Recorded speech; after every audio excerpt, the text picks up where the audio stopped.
Salut, c'est Thierry. Hello, c'est Christelle, bienvenue dans le nouvel épisode de G2NL. Aujourd'hui, on va parler carrière et en particulier de l'entretien d'embauche.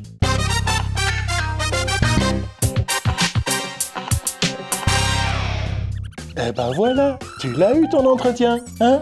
Bon, on va quand même te filer 2-3 conseils, histoire que ça se passe bien. Numéro 1. Préparez-vous, reprenez l'annonce, relisez la description de fonction afin de vous la remémoriser, revisitez le site internet afin de connaître les produits et services de l'entreprise. Bon, après, pendant l'interview, évitez quand même de réciter par cœur tout le contenu du site. Numéro 2. La ponctualité est un critère d'élimination lors de votre premier entretien. Alors soyez à l'heure. Pas la peine non plus d'être là 1 heure à l'avance ou même de camper depuis la veille sur place. On vient pas chercher une Apple Watch non plus. Numéro 3. Lorsque vous entrez dans l'entreprise, vous êtes déjà en entretien, alors souriez. Parce que oui, la réceptionniste, c'est peut-être votre futur collègue. Hein? Alors on est gentil tout plein.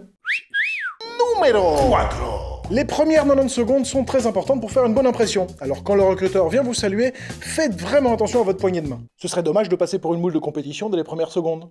Et puis pas la peine non plus de lui exploser les phalanges. Numéro 5.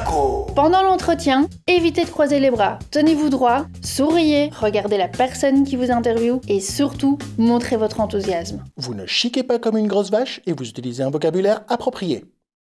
Bâtard. Numéro 6. Vos points forts, points faibles ou points d'amélioration sont des questions classiques lors d'un entretien d'embauche.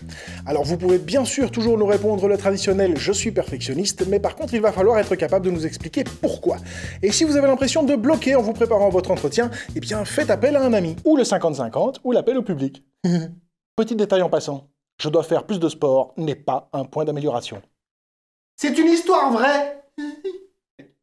Numéro 7. On vous demandera également pourquoi vous quittez votre entreprise actuelle. Alors bien sûr, soyez honnête, mais surtout, restez constructif. Et évitez surtout de dire que votre ancien patron est un de sa mère de fils de sa race. C'est mieux, même si c'est vrai. Numéro 8.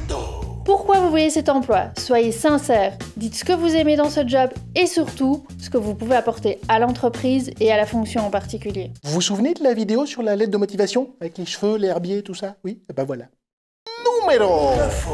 Il va de soi qu'il n'y a qu'une seule et unique personne qui passe l'entretien d'embauche et c'est vous. Pas question donc de vous rendre à l'entretien avec votre famille, vos amis, ainsi que toute la smala qui va avec. Kevin, laisse parler papa s'il te plaît. Merci. Si, c'est une histoire vraie. Numéro 10.